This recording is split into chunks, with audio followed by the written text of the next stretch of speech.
यही सत दुनिया चैनल आपण मानक अनेक सारा शुभेच्छा शुभकामना। फ्रेंड्स, आपण मानकर भल पाइबा आमको बहुत एनकरेज करोछि कि आपण मानक पाखरे प्रतिदिन वीडियो पहुँचेबा पई। निहाती भाव में आपण माने जानती यही चैनल टी सब बड़े वास्तव रिलेटेड वीडियो ही अपलोड करिथाए। ठीक सेमिति मध्य आज आउ एक दमदार वीडियो आपण मानक पई उपस्थापन करा जाउछि कि आपण माने जेमिति कि जानती स्वर्ग मर्त्य पाताल तीनपुर आउ एटी स्वर्ग एटी ही नर्क, किंतु एक भी आपण माने किछि मात्रा रे जानि नाहंती। एई नर्क भितर भी आउ एक जघन्य नर्क रही जहाको आपण माने पृथ्वी नर्क बोली कहले मध्य अतीत हेबो नाही। कारण स्वाधीनता संग्रामी मानक सते जेपरि पृथ्वीर प्रथम नर्क भावे अवकाश हेउतिला। फांसी बा मृत्युदंड ठारू आहुरी अधिक जातनापूर्ण अत्यंत मर्मदंत थिला। सावरकर आउ बटुकेश्वर बक्ता भली अनेक राजनीतिक बंदी उपर होइतिबा लोमटांकुर अत्याचार मुखसकी अटे एही कलापाणी।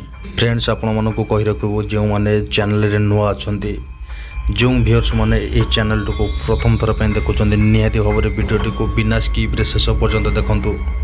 आ वीडियो को गोटे सब्सक्राइब शेयर करने सहित पाखर थी बेल आइकन को दबाइबा को बिल्कुल बोलिबा नहीं। कारण आम जितेबाला यही रिलेटेड वीडियो अपलोड करूँ सीधा सड़क भाव आपण मान पाखे आस नोटिफिकेशन पहुँची पार यही वीडियोर फायदा उठे पारे। वीडियो आरंभ करने पूर्व आम जाना जे यही स्वाधीनता भारत में आम जो सब जिनिस को उपभोग करुचे से आमर स्वाधीनता संग्रामी माने तथा क्रांतिवीर मानक केते बलिदान दबाक पड़ता। किंतु आम एक कथा समस्ते जानती, भारत गोटे एमिति देश जहाँकि बारंबार गोलामीर बशवर्ती हो सारी आउ सही गोलामरू मुक्त करने को जाई आंब मानकर अनेक रथी महारथी माने अनेक प्रकार प्रतारणा सहित कलापाणी परी नर्कदंड भोगिचंती। किंतु से माने निज जीवन को तिल तिल कर आंब मानक हाथ में स्वाधीनता देइथिले मध्य आंबे माने पुणी आज आउ कहार गोलामीर शिकार होउचे। कहिबार तात्पर्य पृथ्वी अनेक देश अच्छी, किंतु भारत में 33 कोटी देवादेवी माने जन्म नहीं मध्य आंब मानकर पूर्वपुरुष माने जेतेबेले मोगल बा इंग्रेज मानकर गोलामी करुतले सेतेबेले कौनसी देवी देवता माने स्वर्गरु कौनसी मतरे आंब मानकर रक्षा निमंते आसी नथिले, जहाँकि महापुरुष मानक द्वारा ऐतिहासिक मानक द्वारा लिखित लेखनी मनरु ही प्रमाण मिलता है। 1857 मसीहा सिपाही विद्रोह इंग्रेज मानक मन में यहपरि भय क्रिएट करथिला कि सेमाने कौनसी भी उपाय संभावी विद्रोह को दमन करने को चेष्टा करुथिले। जदि कौनसी भी व्यक्ति जी एपरी कार्य लिप्त रहुतला इंग्रेज शासन पर विपद सृष्टि करिवार संभावना सृष्टि करुतला, ताकू इंग्रेज माने भारतर मुख्य भूखंड ठारू दूर रे थिबा अंडमान निकोबर द्वीपपुंज रे थिबा जेल को पठाइबा को चेष्टा कले। किंतु से समय रे हिंदू धर्म यह मान्यता थिला जे समुद्र पार हेबा द्वारा जन व्यक्तिर धर्म नष्ट हो जाए। तेणु समुद्रर पानी को कला पानी बोली कहुला, जेहेतु अंडमानर जेल को जीवाई सागर पारी करने को पड़ूला। यह द्वारा सेमानंकर धर्म नष्ट होगा द्वारा एमानकु मध्य समाज बहिष्कार करा जाउतला। तेणु यही प्रकार दंड को कलापानी दंड बोली कहुला। जदि देखा जाए प्रथम कलापानी दंड कैदी मानक पई अति सामान्य थिला, अर्थात भारतर अन्य कौन जेल रे जमिति कैदी मानक सहित व्यवहार करा जाउतला ठीक सेमती कलापानी व्यवहार करा जाउतला। 1890 मसीह 2 जन इंग्रेज ऑफिसर जेल परिदर्शन आसिले।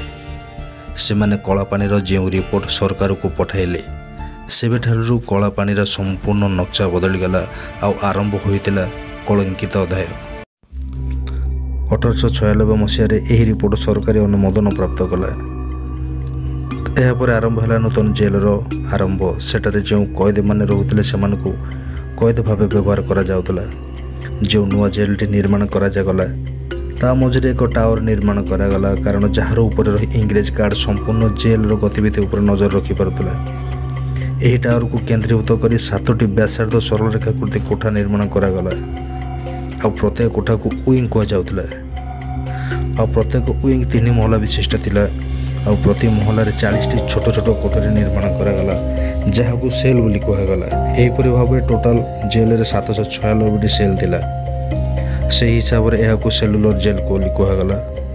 जेलर प्रत्येक कोठरी रे जो झरका थिला ताहा पुणी एते ऊपर थिला कि कौन से कैदर हाथ मध्य पहुँची पारिबनी। कोठरी भितर एतिकी जगह थिला केवल जणे ही सोई पारिबो।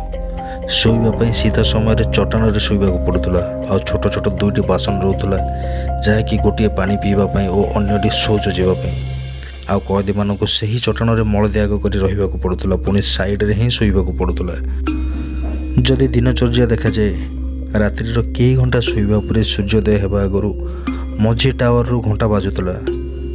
ଏହା ସହିତ ସମସ୍ତ କଏଦୀମାନଙ୍କୁ ବାଧ୍ୟ ହୋଇ ଉଠିବାକୁ ପଡ଼ୁଥିଲା। ଯିଏ ଉଠି ନ ପାରୁଥିଲା ତାଙ୍କୁ ଗାର୍ଡ଼ ସାହେବ ଚାବୁକରେ ପିଟି ପିଟି ଉଠାଉଥିଲା। 700 କଏଦୀମାନଙ୍କୁ କେବଳ ଗୋଟିଏ ଘଣ୍ଟା ଗାଧୋଇବାକୁ ଟାଇମ୍ ଦିଆଯାଇଥାଏ। ଯଦି କାହାର ଲେଟ୍ ହୋଇଯାଉଥିଲା ବା କିଏ ଅଧିକ ସମୟ ନେଇଯାଉଥିଲା, ତେବେ ତାକୁ ସେ ପର୍ଯ୍ୟନ୍ତ ଚାବୁକ ମାଡ଼ ବସୁଥିଲା ଯେଉଁ ପର୍ଯ୍ୟନ୍ତ ପିଠିରୁ ତା'ର ଚମଡ଼ା ଫାଟି ନ ଯାଇଛି। ଏହାପରେ ଖାଇବା ସମୟ ଆସେ, ଆଉ ସେହି ଖାଦ୍ୟ ଏତେ ନିମ୍ନମାନର ଥିଲା କି ଯାହାକୁ ଗୋଟେ ପଶୁ ବି ଖାଇବାକୁ ପସନ୍ଦ କରିବନି। କିନ୍ତୁ ଦିନଯାକ କରୁଥିବା ପରିଶ୍ରମ ହେତୁ କଏଦୀମାନେ ଜୀବନ ବିକଳରେ ସେହି ଖାଦ୍ୟକୁ ଖାଇବାକୁ ବାଧ୍ୟ ହେଉଥିଲେ। ତା ସହିତ ଅନେକ କଏଦୀ ମଧ୍ୟ ଝାଡ଼ାବାନ୍ତିରେ ଶିକାର ମଧ୍ୟ ହେଉଥିଲେ। ପିଇବା ପାଇଁ ଯେଉଁ ପାଣି ମିଳୁଥିଲା ତାହା ଗାଧୋଇବାରେ ବି ଯୋଗ୍ୟତା ନଥିଲା, ନାମକୁ ମାତ୍ର ଖିଆପିଆ ଓ ଗାଧୋଇବା। କିନ୍ତୁ ଏହାପରେ ଯେଉଁ କାମ ହୁଏ ତାହା ଆପଣମାନେ ଶୁଣିଲେ ନିଶ୍ଚିତ ଭାବରେ ଆପଣଙ୍କ ପାଦ ତଳୁ ମାଟି ଖସି ପଡ଼ିବ। ମୁଣ୍ଡଠାରୁ ଗୋଡ଼ ପର୍ଯ୍ୟନ୍ତ ଜଣେ କଏଦୀକୁ କେବଳ ଚେନ୍ରେ ବନ୍ଧା ଯାଉଥିଲା। ଆଉ ସେହି ଚେନ୍ରେ କଏଦୀ ହୋଇ ରହିଥିବା କଏଦୀ ଜଣକ ଦିନଯାକ ଅନେକ କାମ କରିବାକୁ ପଡ଼ୁଥିଲା, ଯେମିତିକି ମାଟି ହାଣିବା ସହିତ ନଡ଼ିଆ କତାରୁ ରସି ତିଆରି କରିବା ଓ ବଗିଚା କାମ, ଏପରି ଅନେକ। ଯଦି କଏଦୀ ଜଣକ ରାଜନୈତିକ କାରଣରୁ ବନ୍ଦୀ ହୋଇଥାଏ, ତେବେ ତା ପ୍ରତି ଅଧିକରୁ ଅଧିକ କଠୋର ବ୍ୟବସ୍ଥା କରାଯାଇଥିଲା। ଯେଉଁ ତେଲ ପେଡ଼ାଇବାକୁ ବଳଦର ଆବଶ୍ୟକ ପଡ଼ୁଥିଲା, ସେହି ତେଲକୁ ପେଡ଼ାଇବା ପାଇଁ ସେହି କଏଦୀକୁ ବ୍ୟବହାର କରାଯାଉଥିଲା। ଯଦି କୌଣସି କଏଦୀ କ୍ଳାନ୍ତ ହୋଇ ତଳେ ପଡ଼ିଯାଉଥିଲା ବା ଥକି ଯାଉଥିଲା, ତେବେ ତାକୁ ଅନବରତ ଚାବୁକ ମାଡ଼ ସହିତ ଗୋଇଠା ମାଡ଼ ମଧ୍ୟ ଦିଆଯାଉଥିଲା। ତେଲ ପେଡ଼ି ସାରି ମଧ୍ୟ ନଡ଼ିଆ କତାରୁ ରସି ତିଆରି କରିବାକୁ ପଡ଼ୁଥିଲା, ଯେଉଁ ପର୍ଯ୍ୟନ୍ତ ତା'ର ହାତରୁ ରକ୍ତ ନ ବାହାରିଛି। ଦିନଯାକ କେବଳ ଖାଇବା ଛଡ଼ା ଶୌଚ ହେବାକୁ ବି ଛଡ଼ା ଯାଉନଥିଲା। ଏଥିପାଇଁ କମ୍ରୁ ଅତି କମ୍ ପାଣି ଦିଆଯାଉଥିଲା, କାରଣ ବାରମ୍ବାର ଶୌଚ ହେବାକୁ ପଡ଼ିବ ନାହିଁ। ଆଉ କାମ କରିବା ସମୟରେ ଅନ୍ୟ କଏଦୀମାନଙ୍କ ସହ କଥା ହେବାକୁ ସମ୍ପୂର୍ଣ୍ଣ ଭାବେ ବର୍ଜିତ ଥିଲା। ଏମିତିକି ଯଦି ଜଣେ କଏଦୀ ଅନ୍ୟ ଜଣେ କଏଦୀକୁ ଇସାରା ବି କରୁଥିଲା ନା, ଗାର୍ଡ଼ ସାହେବ ଯଦି ଦେଖିଦେଉଥିଲା ତା ଉପରେ ସାଙ୍ଗେ ସାଙ୍ଗେ ଚାବୁକ ପ୍ରହାର ବସୁଥିଲା। ଏମିତିକି କାମ କରିବା ସମୟରେ କଏଦୀମାନେ କାଳେ ବସିଯିବେ, ସେଥିଲାଗି ତାଙ୍କ ଜଙ୍ଘରୁ ପାଦ ପର୍ଯ୍ୟନ୍ତ ଏକ ଲୁହା ରଡ଼ ବାନ୍ଧି ଦିଆଯାଉଥିଲା, ଯାହାଦ୍ୱାରା ବସିବା ତ ଦୂରର କଥା, ଆଣ୍ଠୁ ମଧ୍ୟ ଭାଙ୍ଗିବା କଷ୍ଟ ହୋଇପଡ଼ୁଥିଲା। ଆଉ ପ୍ରତି କଏଦୀମାନଙ୍କ ପାଇଁ ଦିନକୁ ଟାର୍ଗେଟ୍ କାମ ରଖାଯାଉଥିଲା। ଏମିତିକି ଜଣେ କଏଦୀ ଯଦି ଦିନକୁ 10 ଲିଟର ତେଲ ଓ 4 କେଜି ନଡ଼ିଆ କତା ଛଡ଼ାଇ ନ ପାରୁଥିଲା, ସେହି କଏଦୀକୁ ହାତ ଗୋଡ଼ ବାନ୍ଧି ଦେଇ ସମ୍ପୂର୍ଣ୍ଣ ଦିନମାନ ଯାକ ଖରାରେ ଛିଡ଼ା କରି ଦିଆଯାଉଥିଲା, ତାହା ପୁଣି ବିନା ଖାଇବା ପିଇବାରେ। ଯଦି କେତେବେଳେ ଗାର୍ଡ଼ ସାହେବ ଦେଖିଦେଉଥିଲା, ତେବେ ମନ ଇଚ୍ଛା ଆସି ଚାବୁକ ପ୍ରହାର କରୁଥିଲା। ବିଶେଷ କରି ରାଜନୈତିକ ବନ୍ଦୀମାନଙ୍କୁ ଅନେକ ସମୟ ଧରି କାଳ କୋଠରୀରେ ବନ୍ଦ କରି ରଖାଯାଉଥିଲା, ଯେଉଁଠିକି ସୂର୍ଯ୍ୟ କିରଣ ବି ପହଞ୍ଚି ପାରୁନଥିଲା। ଦିନକୁ ଥରେ ମାତ୍ର ଖାଇବାକୁ ଦିଆଯାଉଥିଲା, ଆଉ ସେହି କୋଠରୀରେ ମାସ ମାସ ଧରି ଶୌଚ କରି ସେହି ଦୁର୍ଗନ୍ଧ ଭିତରେ ରହିବାକୁ ପଡ଼ୁଥିଲା। ଏହା ଗୋଟେ ଜିନିଷ ଚିନ୍ତା କରିବାର ବିଷୟ କି ଭାରତର ଅନେକ ସ୍ୱାଧୀନତା ସଂଗ୍ରାମୀମାନେ, ଆମର ସେହି ରଥୀ ମହାରଥୀମାନେ ତଥା ସ୍ୱାଧୀନତା ସଂଗ୍ରାମୀମାନେ ଆମମାନଙ୍କ ପାଇଁ କେତେ ଯେ ଯନ୍ତ୍ରଣା, କେତେ ବଳିଦାନ ଦେଇଛନ୍ତି। ସେହି କଳାପାଣି ଦଣ୍ଡରେ, ସେହି ଅନ୍ଧାରର କାଳ କୋଠରୀ ଭିତରେ ବର୍ଷ ବର୍ଷ ଧରି ନର୍କ ଯନ୍ତ୍ରଣା ପାଇଛନ୍ତି। ଆଉ ସେମାନଙ୍କ ମଧ୍ୟରେ ବୀର ସାବରକର, ସଚିନ୍ଦ୍ରନାଥ ସାନ୍ୟାଲ ଆଉ ବଟୁକେଶରଙ୍କ ପରି ସଂଗ୍ରାମୀମାନେ, ଏମିତିକି ଓଡ଼ିଶାରୁ ମଧ୍ୟ 5 ଜଣ ସଂଗ୍ରାମୀ ଏହି ନର୍କ ଯନ୍ତ୍ରଣା ପାଇବା ଅବସ୍ଥାରେ ସେମାନେ 2 ଥର ଖସିଯିବାକୁ ଚେଷ୍ଟା କରି ଅସଫଳ ହୋଇଥିଲେ, ଯାହାକି ସେମାନଙ୍କୁ ଫାଶୀ ଖୁଣ୍ଟରେ ଝୁଲାଇ ଦିଆଯାଇଥିଲା। ଏତେ ସବୁ ପରେ ବି ସେମାନେ ଆମରି ହାତରେ ଆମ ଦେଶର ସ୍ୱାଧୀନତା ଆମକୁ ହିଁ ଦେଇଥିଲେ। କିନ୍ତୁ କେଉଁଠି ନା କେଉଁଠି ଆମେମାନେ ଆଜି ସେମାନଙ୍କୁ ଭୁଲି ଯାଇଛନ୍ତି, ସେ ମହାପୁରୁଷମାନଙ୍କୁ ଭୁଲି ଯାଇଛନ୍ତି। ତା ବଦଳରେ ସେମାନଙ୍କୁ ଗୁରୁତ୍ୱ ନ ଦେଇ ଯେଉଁମାନେ ଆମ ପାଇଁ କିଛି ହିଁ କରିନାହାନ୍ତି, ଅନେସେସରି ଆମେ ସେମାନଙ୍କ ପାଇଁ ଢେର ସାରା କରୁଛନ୍ତି ଆଉ ସେମାନଙ୍କୁ ହିଁ ଗୁରୁତ୍ୱ ଦେଉଛନ୍ତି। ଜେଲର ସେଇ ଯେଉଁ ଖରାପ ଖାଦ୍ୟ ଆଉ ଅମାନବୀୟ ବ୍ୟବସ୍ଥା ବିରୁଦ୍ଧରେ 1932 ମସିହାରେ ଜେଲର ଅନ୍ତେବାସୀମାନେ ଆମରଣ ଅନଶନରେ ବସିଥିଲେ। ଦୀର୍ଘ 44 ଦିନ ବସିବା ପରେ ଇଂରେଜ ଅଫିସରମାନେ ସେମାନଙ୍କୁ ବାଧ୍ୟ କରି ନାକ ବାଟେ ପାଇପ୍ ଭର୍ତ୍ତି କରି ସେହି ପାଇପ୍ ଦ୍ୱାରା ତାଙ୍କ ଶରୀର ଭିତରକୁ କ୍ଷୀର ଢାଳିବାକୁ ଚେଷ୍ଟା କଲେ। ଏମିତିକି କିଛି କଏଦୀମାନଙ୍କର ଫୁସଫୁସକୁ କ୍ଷୀର ଚାଲିଯିବା ହେତୁ ସେମାନଙ୍କର ମୃତ୍ୟୁବରଣ ହୋଇଥିଲା। ଆଉ ଏହାପରେ ବି ଦୀର୍ଘ 5 ବର୍ଷ ପର୍ଯ୍ୟନ୍ତ ଏହି ଅନଶନ ଚାଲି ରହିଲା। ଶେଷରେ କଂଗ୍ରେସ ଏହି ମାମଲାରେ ଦାଖଲ ଦେଲା ଓ ଅନେକ ବାର୍ତ୍ତାଳାପ ପରେ 1938 ମସିହାରେ ସେଲୁଲାର ଜେଲର ରାଜନୈତିକ କଏଦୀମାନଙ୍କୁ ଭାରତର ମୁଖ୍ୟ ଭୂଖଣ୍ଡକୁ ଅଣାଗଲା। ଭାରତର ସ୍ୱାଧୀନତା ପରେ ସେଠାରେ ସଜା କାଟିଥିବା ସ୍ୱାଧୀନତା ସଂଗ୍ରାମୀମାନଙ୍କ ଅନୁରୋଧ କ୍ରମେ ଏହାକୁ ଏକ ରାଷ୍ଟ୍ରୀୟ ସ୍ମାରକ ରୂପେ ବ୍ୟବସ୍ଥା କରାଗଲା। ଆଉ ସେହି ରଥୀ ମହାରଥୀମାନଙ୍କୁ ଏହି ଚ୍ୟାନେଲ ତରଫରୁ ତଥା ମୋ ତରଫରୁ ଦିଲ୍ ସେ ସାଲ୍ୟୁଟ୍। ଫ୍ରେଣ୍ଡସ୍, ଏ ହେଉଛି କଳାପାଣିର କାହାଣୀ ଥିଲା। ଯଦି ଆପଣମାନେ କେବେ ସୁଯୋଗ ପାଆନ୍ତି ନିଶ୍ଚିତ ଭାବେ ଯାଇ କଳାପାଣି ଆଡ଼ୁ ବୁଲି ଆସିବେ ଆଉ ତାହାର ଭରପୁର ଫାଇଦା ଉଠାଇବେ। ଆଉ ଯେଉଁମାନେ କଳାପାଣି ବିଷୟରେ ଅବଗତ ଅଛନ୍ତି ସେମାନେ ନିହାତି ଭାବରେ ଭିଡ଼ିଓଟି ଦେଖିଲା ପରେ କମେଣ୍ଟ ସେକ୍ସନରେ ମତାମତ ଦେବେ।